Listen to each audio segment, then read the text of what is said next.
नमस्कार दोस्तों, good morning. कैसे आप सब? स्वागत है आप सभी का मेरे YouTube चैनल वॉन्डरर पाटिल में। दोस्तों, आज मैं आया हूँ नवी मुंबई का लोअर परल कहने जाने वाले घनसोली में। मेरे पीछे जो आप देख रहे हैं ना, ये है बेलापुर थाने रोड और यहीं पर पड़ता है घनसोली, जो एक अपकमिंग टाउनशिप है। यहाँ पर आपको सारी एम्यूनिटीज मिल जाएंगी, सारे इंफ्रास्ट्रक्चर मिल जाएगी। As a matter of fact, अगर मैं आपको दिखा पाऊँ तो कैमरा को हम थोड़ा सा धीरे से यहाँ पर मोड़ देते हैं और ये जो आपको दिख रहा है ना, ये है रिलायंस आईटी पार्क। यहाँ पर काफ़ी अलग अलग कंपनीज हैं, कॉर्पोरेट हाउसेस हैं जो यहाँ से फंक्शन करते हैं। और इसके ही थोड़ा आगे है वो प्रोजेक्ट अफोर्डेबल हाउसिंग का है, उसके बारे में आपको जानकारी देने वाला हूँ। तो ये वीडियो को एंड तक देखिएगा, आपको समझ में आएगा कि इस प्राइस रेंज में ये प्रॉपर्टी अवेलेबल है।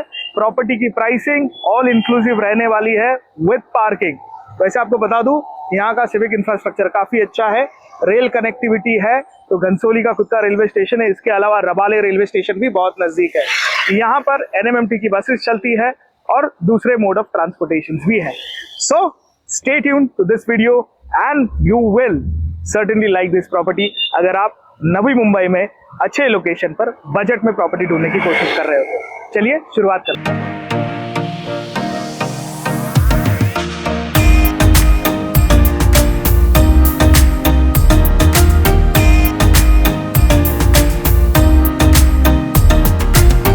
पहुंच चुके हम लोकेशन पे। जैसे मैंने कहा, लोकेशन है घनसोली। घनसोली में हम हैं सेक्टर 21 और प्लॉट नंबर 26 पर। मेरे पीछे जो आपको बिल्डिंग दिख रही है ना, दिस इज दिया होम्स। ये बिल्डिंग G+4 की है। यहाँ पर एलिवेटर है और सबसे इंपॉर्टेंट चीज़ शुरुआत में ही आपको बता देता हूँ, यहाँ पर आपको हर एक फ्लैट के लिए पार्किंग दी गई है। तो इसका मतलब ये है कि जो जंजाल होता है ना, majority of the G+4 societies अगर आप कहीं पर देखते हैं, वहाँ पर अमूमन सोसाइटीज़ में पार्किंग नहीं अवेलेबल होती है। अगर आप ये व्यू देखें तो ये व्यू में आपको पता चल जाएगा कि बहुत सारी गाड़ियाँ बाहर खड़ी है क्योंकि इनके पास पार्किंग अवेलेबल नहीं है। लेकिन ये जो प्रोजेक्ट आपको दिख रहा है ना, यहाँ पर पार्किंग हर एक फ्लैट को दी गई है। तो लाइफ का जो सबसे बड़ा स्ट्रेस होता है about parking is already taken care of. The next thing you should look at is ये लोकेशन। देखिए, अमूमन शनिवार है जब हम शूट कर रहे हैं, तो शनिवार के दिन ज़्यादातर लोग छुट्टी पे होते हैं और इसी वजह से यहाँ पर लोगों की तादाद ज़्यादा दिखती है। लेकिन देखिए कितना शांत एरिया है। जितने भी आपको फ्लैट्स यहाँ पर दिखाई देंगे वो ऑलरेडी ऑक्यूपाइड है। नॉट जस्ट दैट, जो ये बिल्डिंग है जिसके अंदर मैं आपको फ्लैट दिखाने वाला हूँ, दिया होम्स, यहाँ पर भी ऑलमोस्ट सारे फ्लैट्स ऑक्यूपाइड है। अब मैं ऑलमोस्ट क्यों कह रहा हूँ, क्योंकि यहाँ पर जितने फ्लैट्स है उसमें से सिर्फ मात्र 2 फ्लैट्स ही अवेलेबल है। इस लोकेशन के काफ़ी स्ट्रैटेजिक एडवांटेजेस भी है, तो आपको उसके बारे में बताता हूँ। तो दोस्तों, पहुँच चुके हैं हम बिल्डिंग के अंदर। हम बिल्डिंग के बैक एरिया में हैं। मेरे पीछे आप देख सकते हैं कि यहाँ पर भी काफ़ी पार्किंग है। 16 फ्लैट है, G+4 की बिल्डिंग है। इसका मतलब हर एक फ्लैट के लिए एक रिजर्व पार्किंग है। ये तो बात हो गई पार्किंग की। यहाँ पर 24 आवर्स वाटर अवेलेबल है। नीचे काफ़ी बड़ी कैपेसिटी का टैंक दिया है, ओवरहेड टैंक है। इसका मतलब अमूमन इस लोकेशन में पानी की कोई तकलीफ नहीं होती, ना कि आपको इलेक्ट्रिसिटी की कोई शॉर्टेज होगी, क्योंकि घनसोली में काफ़ी कॉर्पोरेट पार्क्स भी हैं। अब कॉर्पोरेट पार्क्स के बारे में आपको कहूँ तो यहाँ से रिलायंस का जो काफ़ी बड़ा कॉर्पोरेट पार्क है वो यहाँ से लगभग 3 मिनट के डिस्टेंस पर है। यहाँ पर ऐरोली का माइंड स्पेस 7 से 8 मिनट में आप ड्राइव करके आराम से पहुँच सकते हैं।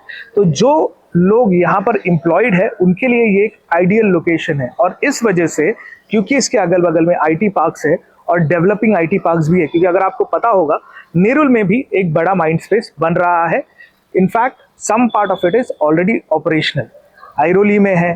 तो ये एक बहुत ही अच्छी कन्वीनियंट लोकेशन आप कह सकते हैं फॉर कॉर्पोरेट हब्स। इसके अलावा देखिए, इस लोकेशन को the lower Parel of Mumbai जैसे है ना, वैसे नवी मुंबई का घनसोली कहा जाता है, क्योंकि यहाँ पर एम्प्लॉयमेंट की अपॉर्चुनिटीज और बड़े बड़े कॉर्पोरेट हब्स और बढ़ने के आसार ज़्यादा है। तो ये तो बड़ी बातें हो गई, but let's get back to the daily essence कि आपको फ्यूल स्टेशन लगेगा, डीमार्ट लगेगा, तो ये सारी चीज़ें भी यहाँ पर अवेलेबल है। जैसे कि यहाँ से 1 किलोमीटर के अंतराल पर आपको फ्यूल स्टेशन मिल जाएगा, 1.5 किलोमीटर के डिस्टेंस पर आपको डीमार्ट मिल जाएगा। बिल्डिंग के पीछे की एरिया में, जैसे मैं जहाँ से खड़ा हूँ, तो मेरे सामने ही ना आपको काफ़ी दुकानें मिल जाएंगी जहाँ से आप रोज़मर्रा की चीज़ें खरीद सकते हैं। पीछे सब्जी मंडी वगैरह सब कुछ मिल जाएगा आपको। तो स्ट्रैटेजिकली लोकेटेड है, कन्वीनियंस है और अपकमिंग काफ़ी, अभी यहाँ पर अपकमिंग का मतलब यह है कि यहाँ पर अभी जो नए बिल्डिंग्स बन रहे हैं ना, वो काफ़ी बड़े साइज़ के बन रहे हैं क्योंकि प्लॉट साइज़ बड़े हैं और वो थोड़े लग्जरी सेगमेंट में आते हैं। लेकिन ये जो है ये एक अफोर्डेबिलिटी सेगमेंट में आता है कंपेयर टू दिस लोकेशन। तो अभी हम जाके ना आपको अंदर दिखाते हैं कि फ्लैट कैसे हैं, आपको एक फेयर आइडिया मिल जाएगा। तो चलिए जाते हैं और देखते हैं फ्लैट।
तो दोस्तों ये था हमारा व्लॉग इस प्रॉपर्टी को लेकर। आशा करता हूँ कि ये व्लॉग आपको पसंद आया होगा तो लाइक कीजिएगा और चैनल पर अगर आपने सब्सक्राइब नहीं किया तो वो भी ज़रूर कर दीजिएगा, क्योंकि इसके बाद वाला जो व्लॉग मैं बनाने वाला हूँ वो पनवेल में NA प्रॉपर्टी, जो कि एक दुर्लभ चीज़ है, उस पर बनाने वाला हूँ। क्योंकि काफ़ी दर्शकों की डिमांड थी कि वो पनवेल में NA प्लॉट्स खरीदना चाहते हैं, तो मेरे पास वो ऑप्शन आ चुका है। उसके बारे में मैं वीडियो बनाने वाला हूँ।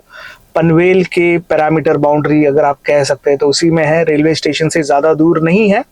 ऐसा नहीं है 15-20 किलोमीटर दूर है, यस इट इज़ फार, क्योंकि म्यूनसिपल कॉरपोरेशन के लिमिट के अंदर नहीं है फिलहाल, बट TPS जोन में आती है। तो उसके बारे में आपको इन्फॉर्मेशन देने वाला हूँ। तो नोटिफिकेशन आइकन को क्लिक कीजिए, जब भी मैं वीडियो बनाऊंगा आपको पता चल जाएगा कि मेरे वीडियोस आ चुके हैं। Until then, I will see you in the next vlog. Wanderer Patil signing off. Bye.